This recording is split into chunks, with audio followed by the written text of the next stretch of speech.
I know that I'm extremely thankful for everything that God is doing in my life. But as we get ready to dive into Cain and Abel, you're like, okay, Cain and Abel on the week before Thanksgiving, what's there to be thankful for with Cain and Abel? Like, he murdered his brother. But as we dive into that, so we're going to see different characteristics of God and how faithful he is, even though Cain, Abel didn't really do anything wrong here, but even though Cain was the epitome of evil. So let's go ahead and dive in.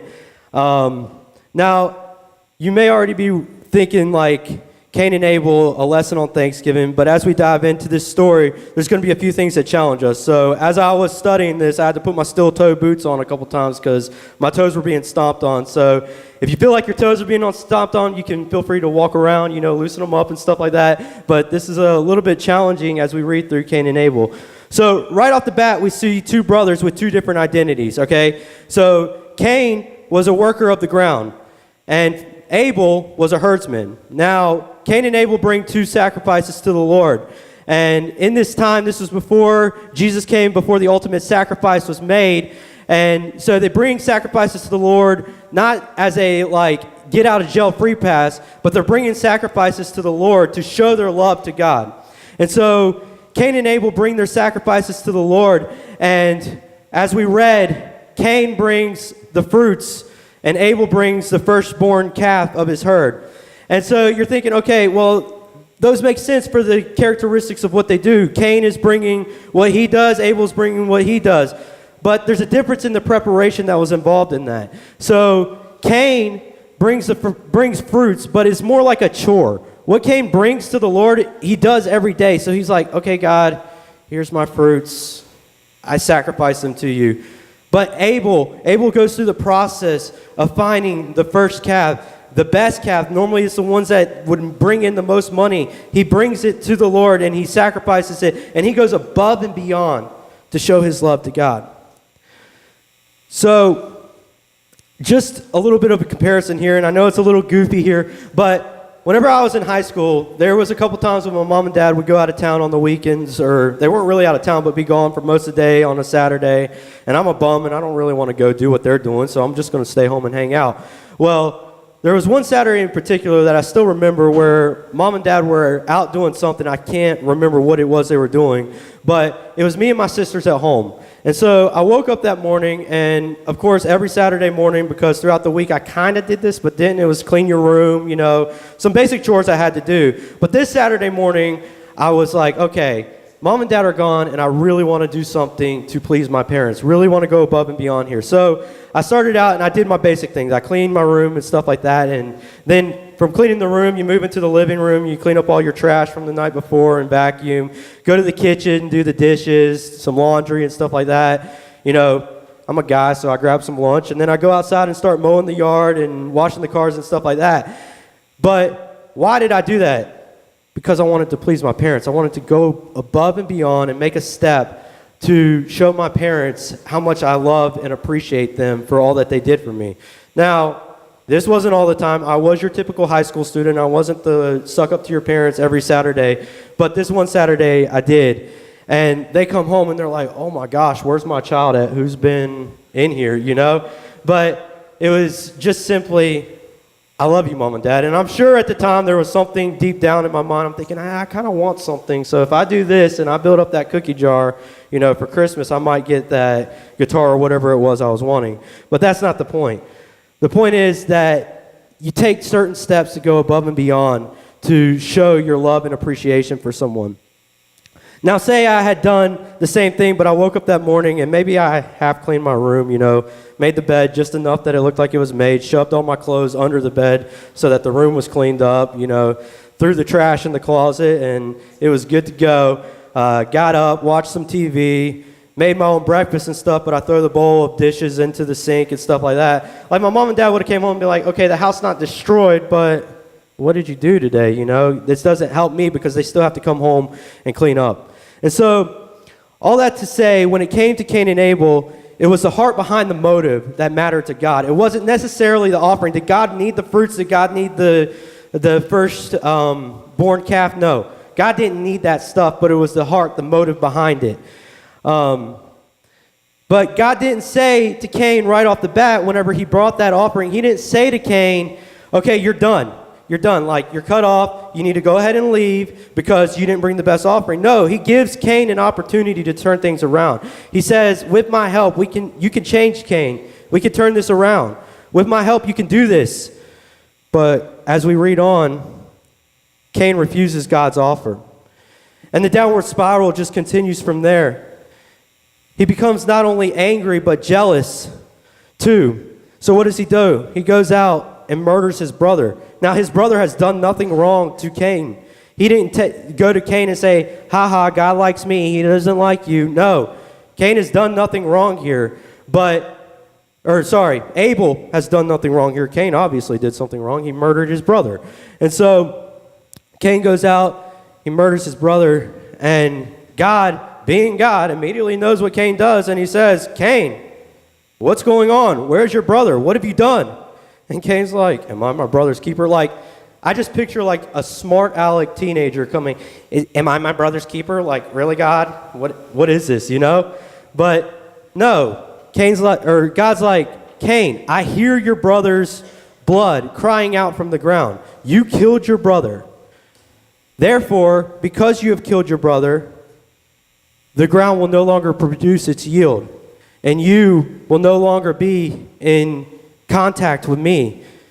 And what does Cain say? Cain says, this is more than I can bear. I can no longer do what I've done to survive working the ground. And on top of that, your face shall be hidden from me. God, they will kill me. Meaning when people find out what has happened and what I've done, they are going to kill me. But God, being a God of faithfulness and grace, he doesn't say, oh, well, stinks for you, Cain. You kind of killed my servant, your brother. You kind of killed him. It's done. No. God, being a God that is faithful and full of grace, says to Cain, not so. Now hold on, let's pause there. Cain did everything imaginably wrong, and God responds with grace and love. It says, not so. I still have my hand upon you, and I will still protect you even though you've done everything wrong. I am God who is faithful and loving and will continue to protect you, Cain. If anyone lays his hand on you, they will be punished sevenfold. But disobedience still has consequences, Cain. You're still going to have to pay the price for murdering your brother. And so because of that, Cain settles into a region called Nod. Now, those who don't know what Nod means, Nod literally means wandering. And the lineage of Cain continues to wander on and on and on from this place. And we're going to read more about that as we continue in Genesis. But we still haven't gotten to the main point here, and that is, why did Cain kill Abel? Why should we learn from Cain and Abel? Hopefully none of us have plans to leave here and murder our brother. Hopefully none of us have plans to just off somebody because we're upset at them or we're jealous of the good that they have inside of them. But I want us to flip over to 1 John. And 1 John is written by the disciple John, the beloved disciple of Jesus. And he talks about Cain and Abel in 1 John chapter 3, verses 11 and 12. So if you want to flip there with me, I'm going to read it out loud. It says, for this is the message that you have heard from the beginning, that we should love one another. We should not be like Cain, who was of the evil one and murdered his brother. And why did he murder him? Because his own deeds were evil and his brother's was righteous. So, y'all catch that there. Because his own deeds were evil and his brothers were righteous. He didn't murder Abel because Abel was a good guy, a goody two-shoe or anything like that. He murdered Abel because Abel had the approval of God from his sacrifice, and Cain became jealous of that. So what's John doing here? John is drawing attention to one specific way that the human heart works. The human heart is falling short, and it started in the Garden of Eden with Adam and Eve, and it's still dwindling to this day. The human heart is falling short. And we're wanderers. Without God, we are still lineage of Cain wandering. And so what do we tend to do whenever we are full of this evil heart? And, if we have evil spirits inside us, what do we tend to do to those that are good? We avoid the good. And then we counter-criticize badness. Anyone ever gossiped about anyone? That's what that is. We want to talk bad about people that are around us because, maybe they are doing something. It seems like a cheesy thing that people say in church, but, they're going to make fun of you because you're a Christian because you're out doing good. Well, that may happen, but it's because of the sinful nature. It's because of the evil that is inside of us that started with the lineage of Adam and Eve and went down into Cain, and we're going to see it keep spiraling and spiraling all the way up to the point where there's a sacrifice that's made that's worthy of redeeming us of our evil nature, and that's Jesus. And so, none of us really want to do what it takes to fix the issue. Whenever it comes to our sinful nature, deep down, this is why so many of us struggle with this anger and with gossip and talking about others. And I still struggle with this myself. Like inadvertently, someone's doing something good, and even you think in a job situation, there's this one guy who's really good at his job, and you try and nitpick every little thing that he could possibly do wrong to make yourself elevated, to feel a little bit better about your job because you're just as good if you can convince yourself of it. And so, but none of us want to really take the time to humble ourselves and fix the issue. And that's what God was saying to Cain. He's like, okay, you have an issue and you could fix this. Before he went off and killed Abel, you have an issue and you could fix this, but you're going to need my help. You're going to have to humble yourself. You're going to have to come to a point where you say, okay, I have room that I need to grow. I can be good, but there has to be good that comes within me. And the only way I'm going to get that is through God. So many of us, week after week, have the same attitude whenever it comes into entering the presence of God. And so this is going to wrap full circle right here. Cain and Abel brought a sacrifice to the Lord. Yes, we don't have to bring sacrifices to the Lord anymore for our salvation or to show that we love him, but we do at the same time in the fact that we bring our sacrifices to the Lord in the way that we follow God, in the way that we're seeking after him. And so I could come in this church, and I've came in this church, unfortunately. This is me admitting. I've came into this church, and, I get up here and worship, and I just got this heart of, okay, well, it's something that I do every Sunday. Or, I go downstairs and teach a lesson and hang out with kids, and I enjoy every time that I do, but it's like, okay, this is my job. I got to make this happen. And God's challenging through this and saying it shouldn't just be a chore. I don't want the Cain sacrifice from you. I want the Abel sacrifice. I want you to go above and beyond to show your love to me. And so what does that look like for us? What does it look like for us to go above and beyond and to show that love? Love doesn't see good and reject it like Cain did. Love sees good and it encourages it. So as we see people loving in this church or people loving, we encourage that. And so it's going to have different implements for each person. But there's one thing that we have to understand before we could even begin to show that love, and that's that God's love is always faithful. He's always gracious, even when we make ridiculous mistakes. Even when we kill our brothers figuratively, even when we go out and we slay other people that are trying to do good. I mean, it's easy to say, well, that church over there, yeah, they're doing some all right things, but they're not quite as cool as B42, or that small group over there, they kind of got, the Star Wars people that hang out all the time, and we kind of got people that go out kayaking and stuff like that. But that's cool. Like, each person was designed in a different way. Each person relates in different ways, so it's great that we have these different communities to connect with different people where they're at. And so we got to come to a point where we're encouraging. Yes, your small group, go do this. What can we do to support you? Yes, we do this, and it's great, but that's not going to be great for your small group, but we have resources, and we can encourage you.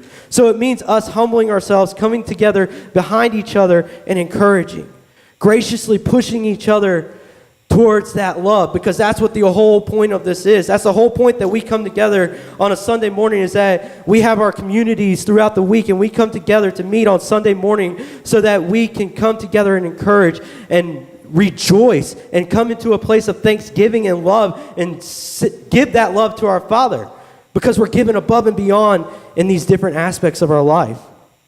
And so God doesn't ask us to bring food to him. He doesn't ask us to bring calves. He doesn't ask us to bring, those type of sacrifices anymore, but he asks us to bring ourselves. and all of ourselves and going above and beyond just the chore of sacrificing and giving our love to God. So, what's your sacrifice to show God your love for him? First, you have to know the love of God to even know what a true and pure love is. So, if you don't know the love of God, I encourage you to begin that today or to start talking to someone about what is the love of God. Find that information. Because as you get to find the love of God and you see how pure his love for us, until you truly experience that love, you don't really have the ability and the capacity to love others the way that it's truly meant to be loved. And next, I would encourage you to join a community. If you're not a part of a community, there's tons of small groups. I can help point you to one. Jason can help point you to one. There's elders in here that will help show you different small groups. Find a small group that you click with. Because if you're not involved with a small group, you don't have that community. You don't have that encouragement coming behind you. Hey, you can do this. Hey, God's love is there. Because there's times when I fall. There's times whenever I fall hard. And the thing that picks me back up is having people around me saying, hey, continue this race. You know God's love's there. They reaffirm that truth. You know God's faithful. You know he's going to be there. You know that this situation is happening, but God is going to redeem whatever the situation is for his glory. And having those people there, iron sharpening iron, that is what is going to help continue to encourage you in that love. And maybe you're a part of both of those things, and maybe it's time to start thinking outside of the community that you're a part of and think of how we can go outward and show that love to others that are around us. Thanksgiving's a season when a lot of people start thinking about, well, really the holidays in general, about people around us that are less fortunate, that don't get to receive the same amount of love that we do. And so maybe, Soup Kitchen's open. You go to Soup Kitchen, or there's plenty of things that are going on in our community. But think creatively. Just as Abel had to think creatively in his sacrifice and giving his best and going above and beyond, think creatively, how can I go above and beyond to show the love of God? And guys, I'm not speaking from this stage and saying I got this together, because I don't. I'm just as guilty of being selfish at times. I'm just as sin-natured as the lineage of Cain at times. And, it boils down to I want to give my best. I want to give everything that I have for God's glory, because I love God so much, because he's instilled that love with this inside of me. So, Cain and Abel, what do we get from that? Where are we at? Well, we get Cain murdered his brother, but we also get that even though Cain had an evil heart and he was full of jealousy, each one of us have that at times. But we have a God who redeems us. We have a God who is a God of restoration, and he loves us. And though Cain didn't have the most glorious life, and there's consequences we all have to pay for the choices that we make, God was still there. God said, no one's going to touch you, Cain. If anyone puts their hand on you, his repercussion will be sevenfold. And God didn't have to do that, because Cain was evil. Cain was bad. But God isn't a God of vengeance in the fact that he's going to, repay you what you think you deserve. God is a God who is faithful, and he cares about his people. And so 1 John is showing us that, or John, through 1 John, is just showing us the nature of our sinful ways, but that we have a God that does redeem us, and a God that does love and care about us, and he asks for our best. And so he wants more than the chore. He wants more than just getting by. He wants you to give all that you have, because he gave all that he had for us to be in a relationship with him through Christ, and that's what we're getting ready to celebrate the birth of through Christmas. So I want to close by finishing out the passage in 1 John 3, reading verses 13 through 24. It says, "Do not be surprised, brothers, that the world hates you. We know that we have passed out of death into life because we love our brothers. Whoever does not love abides in death. Everyone who hates his brother is a murderer, and you know that no murderer has eternal life abiding in him. By this we know that he laid down his life for us, and we ought to lay down our lives for our brothers. But if anyone has the world's good and sees his brother in need, yet closes his heart against him, how does God's love abide in him? Little children, let not love in work or talk, but in deed and truth. By this we shall know that we are the truth, and reassure our hearts before him. For whenever our heart condemns us, God is greater than our heart, and he knows everything. Beloved, if our heart does not condemn us, we have confidence in God, and whatever we ask, we receive from him, because we keep his commandments and do what pleases him. And this is his commandment, that we believe in the name of his Son, Jesus Christ, and love one another, just as he commanded us. Whoever keeps his commandments abides in God, and God in him. And by this we know that he abides in us, by the Spirit whom he has given us. God laid down his life for us. As we go into a time of communion, let's reflect his gates in thanksgiving and the love that he gave us. We have so much to be thankful for. Bo came to me this morning, he's like, Zach, I'm thankful. And we all have a reason to be thankful. Even if we're in the pits of despair, and I've been there during this time of year, even if we're in that, we still have a reason to be thankful because God's love is pure, even when man's love is evil.